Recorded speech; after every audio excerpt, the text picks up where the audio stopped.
जय हिंद। लोग कहेला लड़का लड़की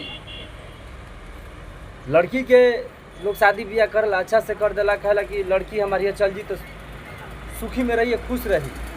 लेकिन अपना लड़की के वो हमेशा खुश देखल चाहता, लेकिन कब वही सोचेला कि हम कोई के घर के लड़की लेके आवत नहीं तो ओकरा के अपने ही लड़की के तरह रखी।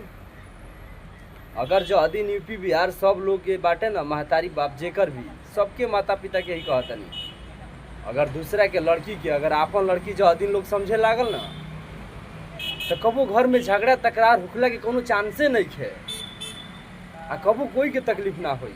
और लड़की से भी हम कहल चाहतनी, अगर तू अपना माई बाप के छोड़ के जाता रू ना, वहाँ गईला के बाद माई बाप मिलता ना तो ओकरा के अपने माई बाप समझ, गैर ना। अगर जो दिन तू माई बाप उनकरा के समझे लगू तो वो तरह के अपन बेटी समझिया, और घर में कोनो प्रकार के झगड़ा झंझट नहीं होई। ठीक बा।